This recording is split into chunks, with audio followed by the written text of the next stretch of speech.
আমার এইরকম কোনো লোকের সঙ্গে কোনোদিনও কোনো সম্পর্ক ছিল না যে লোকটা একজন চরিত্রহীন। চরিত্রহীন? হ্যাঁ হ্যাঁ, আপনি চরিত্রহীন। তা না হলে বারবার আপনি এই ঘরে ঢুকে পড়তেন না।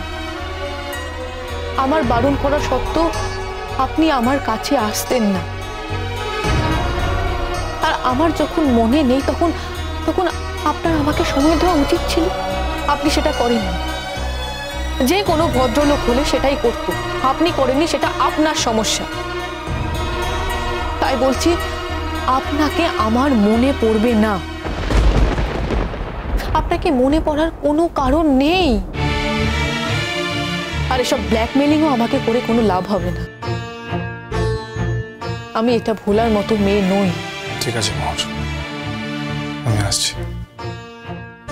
তুমি ভালো থেকো, খুব খুব ভালো থেকো।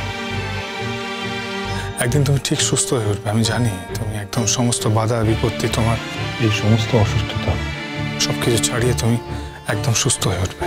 তোমার সবকিছু মনে পড়ে যাবে। তোমার সমস্ত পড়াশোনা যত বাধা বিঘ্ন সব তুমি কাটিয়ে ভালোভাবে পড়াশোনা করতে পারবে।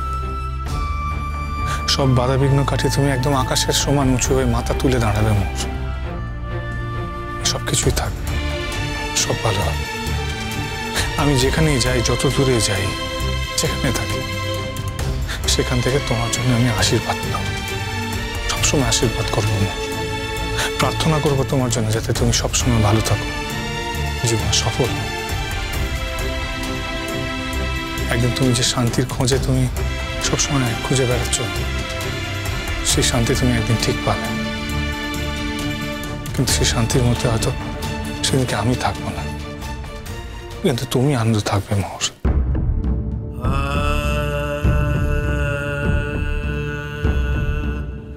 আর যদি মনেও পড়ে মোহর, একটা কথা মনে রেখো, তোমার কিন্তু শূন্য হাতে ফিরতে হবে। আমার কিছু করার থাকবে না।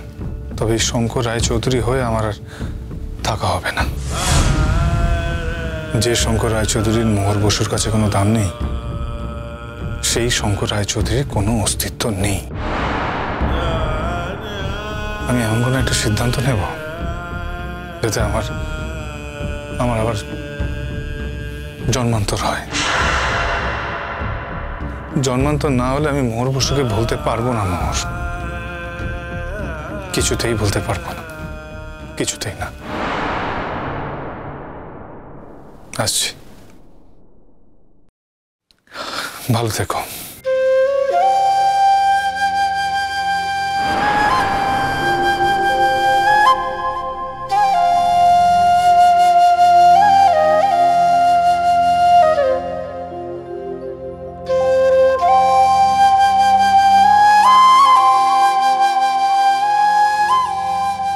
কিছু বলবে? না।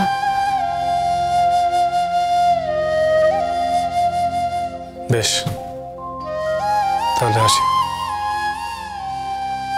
আসুন।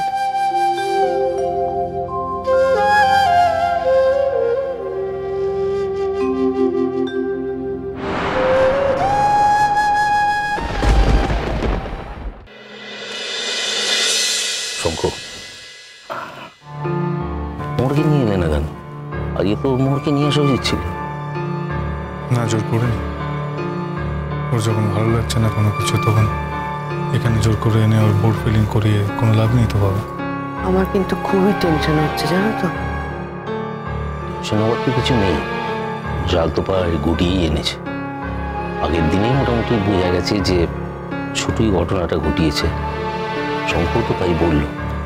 আর আগে যদি বিচারক রায় ঘোষণা করে, তাতে যদি ছোটুর জেল হয়, সেটা আমাদের কলেজের জন্য খুব খারাপ ব্যাপার হবে।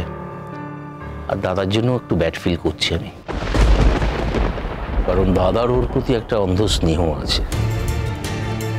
অবশ্য এটার ফলে দুটো লাভ হবে। মানে ছোটুর যদি জেল হয় তাহলে দুটো লাভ হবে। একটা হচ্ছে শ্রেষ্ঠার সাথে আহিদের সম্পর্কটা আবার জোড়া লেগে যাবে। আর একটা হচ্ছে ছোটুটা হয়তো জেল খেটে সংশোধন হয়ে ফিরবে। আর তার থেকেও বড় কথা যে মোহরের যখন সবকিছু মনে পড়বে এবং মোহর যখন জানতে পারবে ওর এই ঘটনার জন্য শ্রেষ্ঠা দায়ী না, দায়ী ছোট্টু। সেটা ওর পক্ষে একটা রিলিফ, শঙ্কর পক্ষেও একটা রিলিফ। কাল থেকে শঙ্কর কি হয়েছে আমি কিচ্ছু বুঝতে পারছি না। মুখ গোমরা করেই আছে। মোহরকে ওষুধ খাওয়ানোর ছিল, সেটা আমার হাত দিয়ে পাঠালো। জানো কি হয়েছে? তোমার ছেলেকে তো কিছু বিশ্বাস নেই, হয়তো দেখো রেখে বসে আছে। মোহরের মাথায় এখন কিছু ঢুকছে তো, কিছু মনে নেই। এইটা শঙ্কর বুঝতে পারছে না, এখনো রাগ। আমি জানি না। সেটা তোমার ছেলেকে বুঝাবে এটা কে? দেখো না, এখনো তো মুখ থামো করে বসে আছে।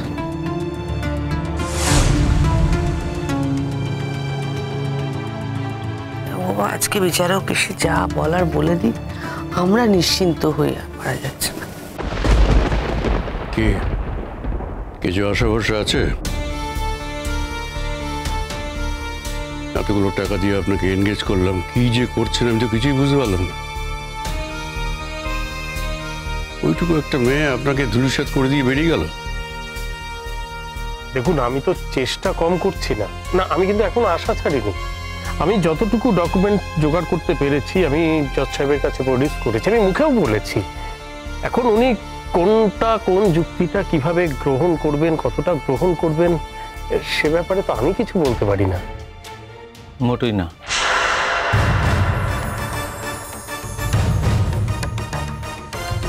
আপনি খুব একটা স্ট্রং ডকুমেন্ট প্রডিউস করতে পারেননি। দেখুন, সত্যি কথাটা বললে আপনার হয়তো খারাপ লাগবে, কিন্তু অন্যায়টা তো আপনি করেছেন। আর যে অন্যায়টা আপনি করেছেন সেটা তো আমার থেকে ভালো কেউ জানে না, আপনি নিজেও জানেন। আপনার অন্যায়কে আপনি কভার করতে চাইছেন, কিন্তু যিনি অন্যায় করেননি তার তো জোর থাকবেই। শুনুন, আপনাকে টাকা দেওয়া হয়েছে কাজটা করার জন্য, আমার মাথা থেকে মিথ্যা অপবাদটা ঘোষানোর জন্য, আমাদের সামনে দাঁড়িয়ে বড় বড় লেকচার ছাড়ার জন্য নয়। হ্যাঁ, বেশি কথা না বলে কাজটা করুন। আমি যখন আপনার হয়ে কাজ করছি তখন তো টাকাটা আপনাকে দিতেই হবে, ওটা আমার প্রাপ্য। তাছাড়া টাকা ছাড়া আপনাকে কোন উকিল হেল্প করতে বলুন তো? যে আপনি কি গ্যারান্টি দিতে পারেন যে আপনি অন্য কারোর কাছে গেলেই জিতে যেতেন? আপনার এগেনস্টে এত অভিযোগ, আপনাকে তো জেতানো সত্যি অসম্ভব। তবু আমি তো আমার সাধ্য মতো পার্ডানসোর চেষ্টা করছি। এখনো আশা আছে। দেখুন, বিচারক সমস্তটা ভালো মতো শুনে তারপর তো রায়টা দেবেন। আমি আমার জায়গায় গিয়ে বসছি।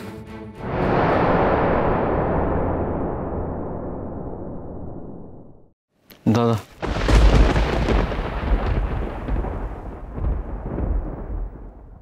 কেন যে তোমার এত বিমুতি ধরলো কে জানে। তুমি আর কত নিচে নামবে ছোটু?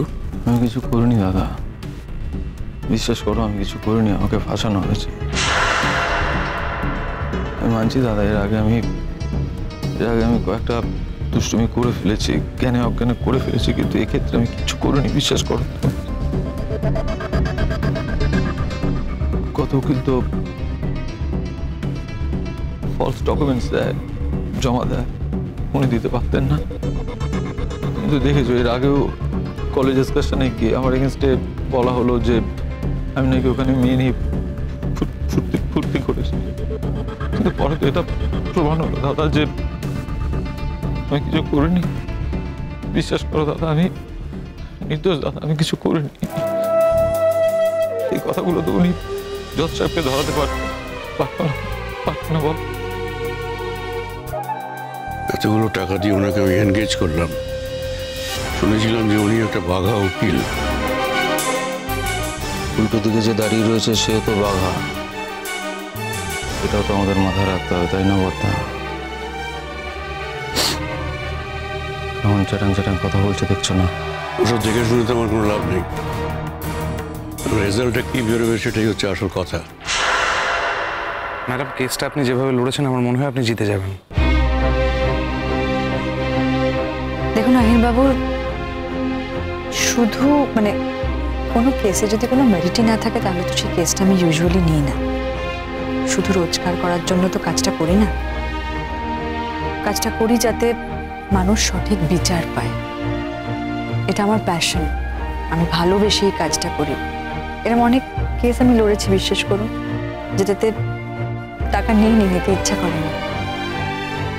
আমি এটা বলছি না যে টাকাটা ইম্পর্টেন্ট নয়, ইট ইজ ইকুয়ালি ইম্পর্টেন্ট, কিন্তু টাকাটাই সব থেকে বড় কথা নয়। আমার মনে হচ্ছে যে মানে আমি খুবই হোপফুল যে এই কেসটাতে আপনার স্ত্রী নির্দোষ প্রমাণিত হবে।